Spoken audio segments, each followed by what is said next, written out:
جو سر پہ رکھنے کو مل جائے نال پاک حضور تو پھر کہیں گے کہ ہاں تاجدار ہم بھی۔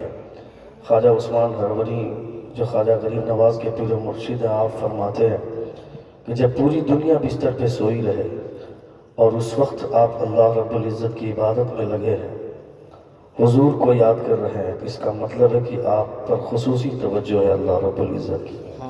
اللہ رب العزت کا خاص فضل آپ پر، اللہ رب العزت کا علم پوری کائنات کو محیط ہے۔ دنیا کا کوئی ایسا حصہ نہیں ہے، کائنات میں کوئی ایسی جگہ نہیں ہے جو اللہ رب العزت کے علم سے دور ہے۔ اللہ رب العزت کا علم پوری کائنات کو محیط ہے۔ اللہ رب العزت کے لیے جگہ کا انتخاب نہیں کر سکتے، مگر وہ کوئی ایسی شے نہیں ہے، کوئی ایسی جگہ نہیں ہے جہاں پہ اللہ رب العزت کی تجلی نہ ہو، اللہ رب العزت کے علم کی پہنچ نہ ہو۔ اور اس وقت آپ بیٹھ کر اللہ رب العزت کا ذکر ملاحظہ کر رہے ہیں، رسول دی وقار صلی اللہ تعالیٰ علیہ وسلم کا ذکر سن رہے ہیں۔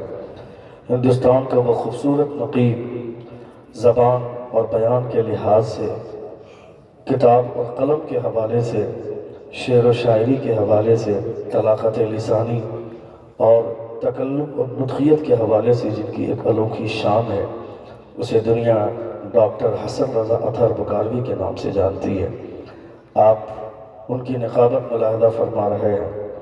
حضرت علامہ مولانا وارث جمال صاحب قبلہ مدد النورانی، کئی سلسلوں کی خلافت ان کو حاصل ہے، بہت بااخلاق انسان۔ حضرت حافظ قاری انور صاحب قبلہ مدد النورانی، ان تماموں کی دعوت خلوص اور محبت میرے پیروں کی زنجیر بنی رہی، اور میں یقین مانیے بابا بند کرو اس کو، سنو گفتگو سے۔ یہ پروفیسر اپنی آپ کو بہتر بولتا ہے، میرے مصطفیٰ فرماتے ہیں اگر یہ جاننا چاہتے ہو کون بہتر ہے تو سنو، حضور فرماتے ہیں خیرکم من تعلم القرآن وعلمہ، تم میں وہ بہتر ہے جو قرآن پڑھنا جانتا ہے اور قرآن پڑھ کر قرآن پڑھانا جانتا ہے۔ سبحان اللہ سبحان اللہ۔ بولو تھوڑی دیر 5-10 منٹ، جتنے لوگ سنیں گے ذرا ہاتھ اٹھا کر کہیں یا رسول اللہ، اور ایک بار کہیں یا حبیب اللہ۔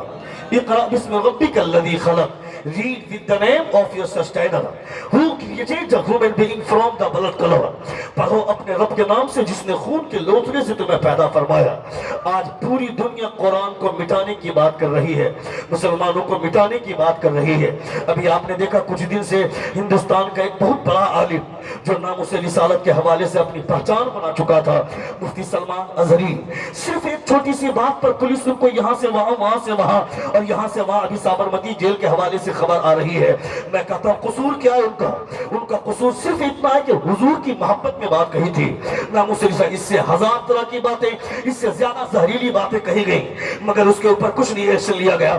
مگر مفتی سلمان صرف اس بنیاد پر کہ مصطفیٰ کا نام لینے والا ہے، حضور کا کلمہ پڑھنے والا ہے، حضور کی شریعت کو پہچاننے والا ہے، حضور کی شریعت کا پیغام پہنچانے والا ہے، میں کہتا ہوں یہ عالم دین ہے، عالم دین۔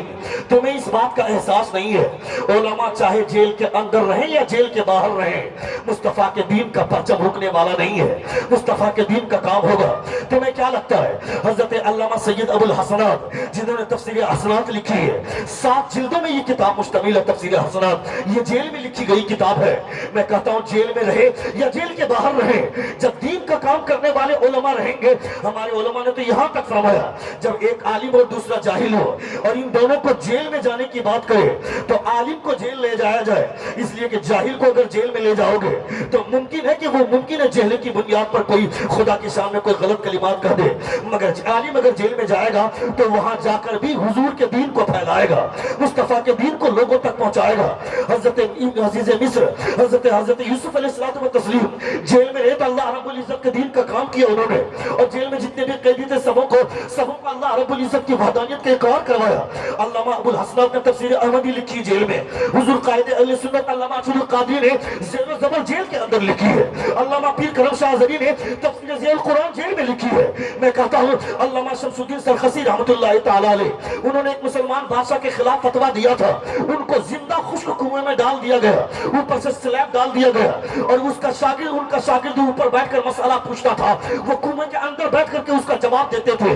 جب ان تمام سوال اور جواب کو کتاب میں لایا گیا تو 24 جلدوں پر المبسوط نام کی کتاب آئی ہے، وہ بھی قید کے اندر۔ میں کہتا ہوں علماء کرام کو قید بھی کرو گے پھر بھی مصطفیٰ کے دین پھیلے گا، نبی کا پرچم بڑھے گا۔ تم ہمیں پھانسی بھی دے دو، اس لیے کہ اسلام ہے، اسلام کی فطرت میں قدرت لچک دی ہے، جتنا ہی دباؤ گے اتنا ہی یہ ابھرے گا۔ اسلام تیری نبض نہ ڈوبے گی حشر تک، تیری رگوں میں خون روا 4 یار کا۔ تمام علماء کو جیل میں ڈال دو گے پھر بھی اسلام کا پرچم جیسے کل بلند تھا آج بھی بلند ہے، اور صبح قیامت تک اسلام کا پرچم بلند رہے۔ سبحان اللہ سبحان اللہ۔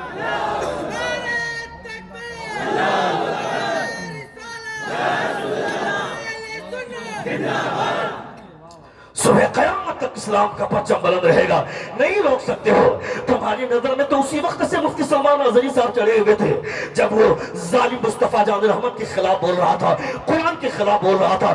دم تھا تو کیوں نہیں اس کو بھیج دیا آگ میں کودنے کے لیے؟ مفتی سلمان اظہری نے کہا تھا نا کہ میں چلو آگ میں کود جاؤں گا۔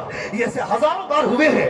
حضرت عبداللہ شاہ توتانی رحمت اللہ تعالیٰ علیہ جو پاکستان کے ہیں، ایک پادری نے چیلنج کیا تھا کہ اگر تم میں ہمت ہے، اگر تم حضور کا کلمہ پڑھتے ہو، اگر تمہارا دین سچا ہے تو تم اپنے قرآن کو لے کر کے آؤ، اگر ہمارا دین سچا ہے تو ہم اپنی کتاب کو لے کر کے جائیں گے اور دونوں کتابیں آگ میں ڈالیں گے۔